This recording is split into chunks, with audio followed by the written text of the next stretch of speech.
Dream Team. It's your boy D Neal back with another reaction video, guys. Here we are with Australia's longest escalator is the most dangerous. I got this recommendation off of Twitter. I'm excited to see this escalator and see exactly how dangerous it is, how people actually got hurt on this escalator. Had there been some lawsuits filed over this escalator? We're going to find out. Before we do, make sure you guys subscribe to the channel, ring the notification bell, get a video a thumbs up so it gets suggested. And if you don't know yet, I moved recently, so the background is going to be like this for a couple of weeks until we get settled into our final place, and then the green screen will come back out. But, oh my God! I'm outside Parliament Station in Melbourne, and this is the site of the longest escalators in the Southern Hemisphere. And it turns out they're some of the most dangerous too. I'm going to take you inside, show you what it feels like, and explain why that is.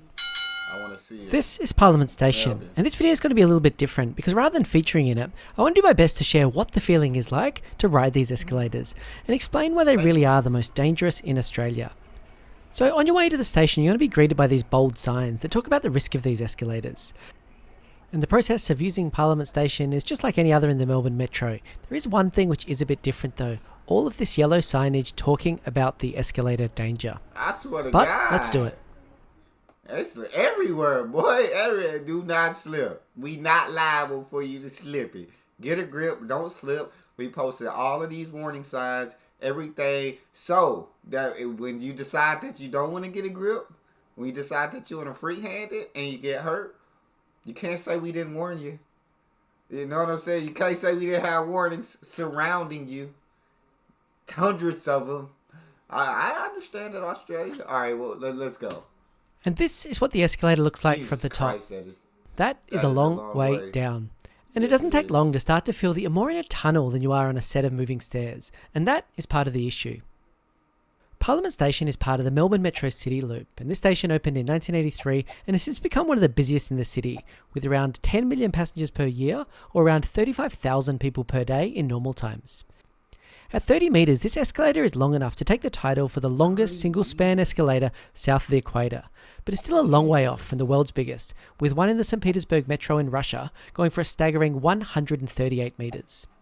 It's also way longer than the world's shortest, the incredibly cute petite escalator in the basement of a shopping centre in Kawasaki, Japan, which has a journey time of just 8 seconds, long enough to show in full here, which other than... What is the point of having this? If you don't just put 4 stairs right there and call it a day, why do you need a full escalator for that? Scoring a Guinness World Record is utterly useless, as it takes you to more stairs. And the duration for this one, well, that gets interesting. From top to bottom, it's around 1 minute and 30 seconds. And I say about because the speed of this is actually variable. It's normal for escalators in the city loop to go slowly during off-peak times and faster during peak times to increase the number of people through. But in 2019, Metro Trains began a trial to slow the downward direction during peak times, with the goal of reducing slips, trips and falls. And on that note, that's half our journey done. And once you're here, you can I really didn't know escalators were like that. They might go faster during peak times and slower during non-peak times.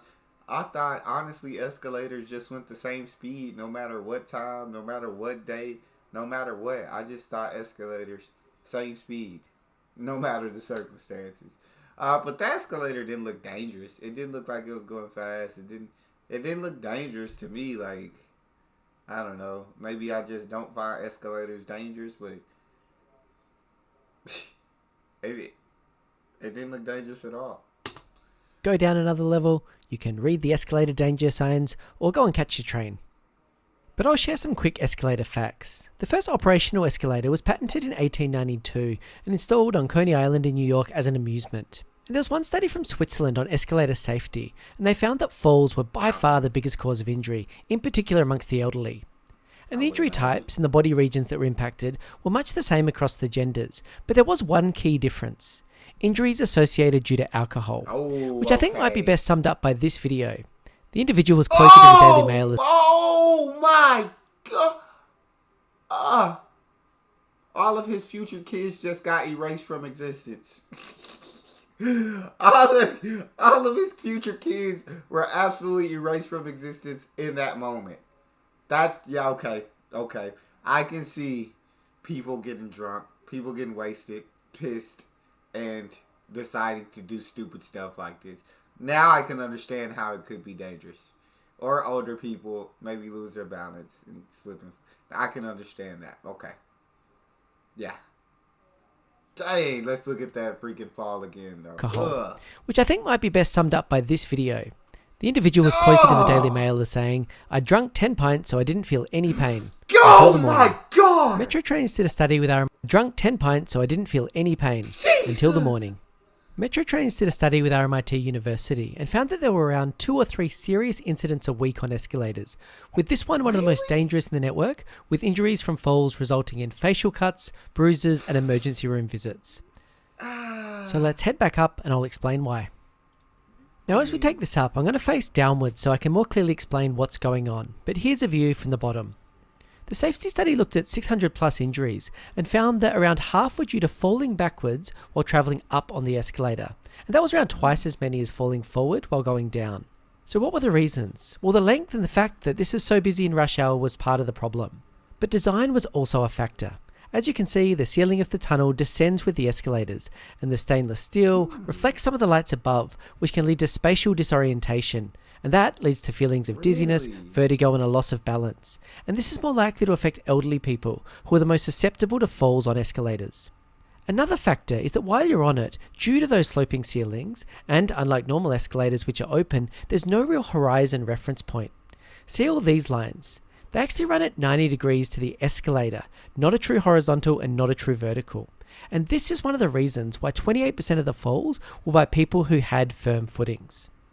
To solve this, a campaign has gone up with signage around the station encouraging people to hold on and to avoid distractions, slower speeds have come in, and more announcements, all on this mission to cut the number of injuries.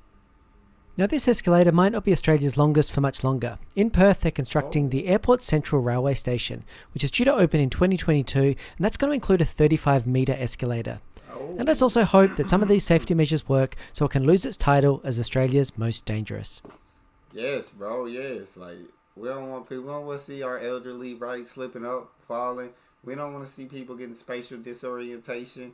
We don't want none of that. We want people to be able to get down these escalators safe and secure. So what the signs say? Don't get a grip. Don't slip. Listen to the signs. Don't just look at them and decide, you know what? Nah. Listen to them. I've got more videos about how design is impacting lives, including the world's ugliest colour and how it's saving lives. I'm Julian O'Shea, that's it from me. And welcome to Parliament Station. Did you know that there are 2 to 3 injuries a week on escalators? Many of these could be avoided by simply holding on and not letting yourself get distracted. Thank you. Thank you for travelling with Metro. And have a nice day. He's absolutely adorable, man. Absolutely adorable. Also, I'd be very intrigued to know what the world's ugliest color is. Was it voted on by the world? Was it, how did we come up with the world's ugliest color? This escalator. It didn't seem dangerous, but yeah, if you get spatial disorientation or you slip, or for our elderly, it's harder for them to keep their balance, or for our guys who are out there getting pissed, getting wasted, drinking way too much and doing stupid stuff, this might be one y'all need to stay away from. That's all we got. You guys got a favorite video suggestion, you can subscribe to Patreon or drop it in the comment section. It's your boy Neal, out.